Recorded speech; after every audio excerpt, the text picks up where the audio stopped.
व्यापन यज्ञदानं मया सहत्वं यदि कांत कुर्याः वामांगयामि तदा वामांगमायामि तदा त्वदीयं जगादवाक्यं प्रथमं कुमारी। ये आपसे पहले वचन में कह रही है कि अभी हमारा आपका कन्यादान तो हो चुका है, 7 फेरे नहीं हुए हैं, अभी आपके हम वामांग में नहीं आई हैं। अगर ये आप शर्त मंजूर कर रहे हैं कि तीर्थों में जाने पर हमको साथ लेकर के चलें, वाकई में तीर्थ यात्रा करना चाहिए, देव दर्शन करना चाहिए, तीर्थ में जाएं, यात्रा में जाएं, देव दर्शन के लिए जाएं, अकेले नहीं जाना चाहिए, पत्नी को साथ लेकर के जाना चाहिए। कथा में भगवान की जाए तो पत्नी को साथ लेकर के जाए। भगवान श्री जब कथा सुनने के लिए गए ना तो सती को साथ लेकर के गए। पूजे ऋषि अखिलेश्वर जानी संग सती जग जननी भवानी। भगवान शिव भी अकेले नहीं गए। इनका जो कथन है, कथन क्या कह रही है, तीर्थ व्रत जो भी धर्म आप कर रहे हैं उस धर्म में आप मुझे अपने साथ रख करके करें, अपने साथ रख करके करें। अगर ऐसा आप मेरी प्रार्थना को सुन रहे हैं और ऐसा करें तो ये मेरा पहला वचन आपसे है। आपकी प्रतिज्ञा आपको दे रही है क्या आपको स्वीकार है? आप उनको साथ रख करके ये धर्म पूर्ण करेंगे? इनका पहला वाक्य, करू तीर्थ यात्रा सदा संग रहे कर। करो तीर्थ यात्रा सदा संग रहे कर, तो अर्धांगनी मैं बनूंगी तुम्हारी। ये इनका प्रथम वचन है।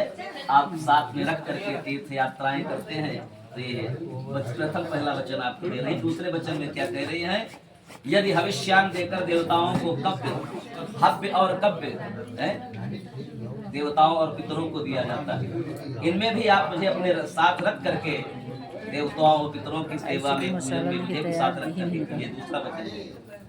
तीसरे वचन में आपसे कहती हैं, कुटुंब रक्षा भरणम यदि त्वं कुर्या पशूनां परिपालनं च। यदि आप परिवार की रक्षा और पशुओं का पालन करें तो मैंने पशुओं का परिवार की रक्षा कर रहे हैं पशुओं। तीसरा वचन आपका लिखा है आपसे। चौथे वचन में आपसे कर रही हैं, आयव्यनं धान्य धनादिकानां दृष्ट्वा निवेशं प्रगृहं विदभ्या। चौथा वचन बड़ा मार्मिक वचन इनका है। कह रहे हैं आय और व्यय का जो तुम्हारे पास आवागमन है ये हमारी जानकारी में होना चाहिए। इतना हो रहा है। यदि आप आय व्यय और धन को भर कर गृहस्थी में संभाले हैं तो मैं आपको आप वामांग में आऊंगी अगर मुझे अपना ये पूरी जानकारी देंगे तो। इसलिए चौथे वचन में आपसे कह रही हैं, देवालया राम तड़ाग कूपवापी।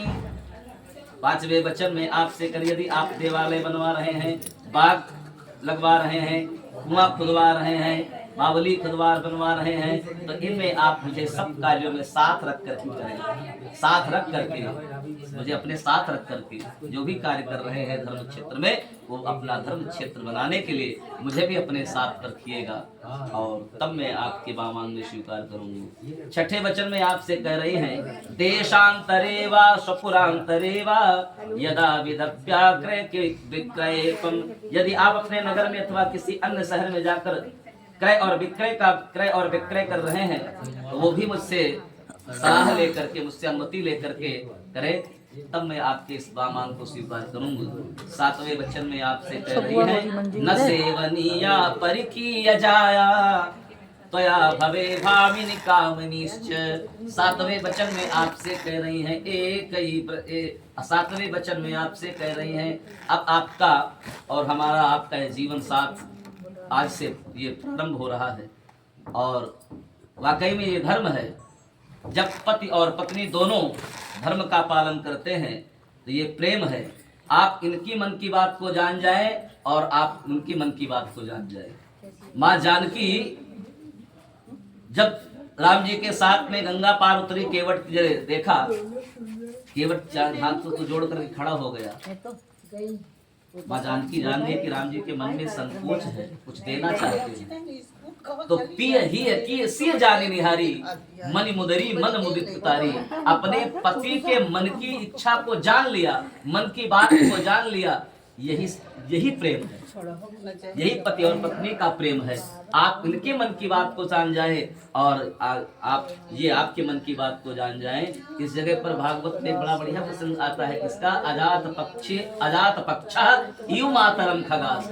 जैसे एक पक्षी का बच्चा, जैसे पक्षी का बच्चा माँ के आने की प्रतीक्षा करता है, जिस प्रकार से रस्सी से बंधा हुआ एक गाय का बछड़ा अपनी माँ के आने की प्रतीक्षा करता है, क्योंकि जानता है माँ जब आएगी तो मुझे जरूर कुछ ना कुछ लेकर के आएगी, जरूर लेकर के आएगी। और माँ जानती है जब बच्चा रोता है तो माँ जान जाती है कि बच्चा क्यों रो रहा है, क्यों, इसे क्या चाहिए, क्योंकि माँ का और पुत्र का वो प्रेम है। ऐसा ही प्रेम और पति और पत्नी का होना चाहिए। हम आपके मन की बात को जान जाए और आप इनके मन की बात को जान जाए, यही दोनों का संयोग प्रेम है, यही प्रेम है। बजाओ ताली सब लोग बार ना। ये भी तुम्हारे लिए सबसे बड़ा एक व्रत है। गोसाई बाबा कहते हैं एक ही धर्म एक व्रत नेमा, काय वचन मन पति पद प्रेमा। यही सबसे बड़ा धर्म है आपके लिए, और इससे बड़ा धर्म और कोई दूसरा नहीं है। पति ब्रह्मा पति विष्णु पति देवो महेश्वरा, पति साक्षात पर ब्रह्म तस्मै श्री पतये नमः। पत्नी के लिए सबसे बड़ा धर्म ये है, अपने पति की सेवा करना, अपने पति की आज्ञा का पालन करना, ये पत्नी का सर्वोपरि धर्म है। भैया 5 श्लोक बोल दीजिए, आप बोल दीजिए कि हम ही बोल दें।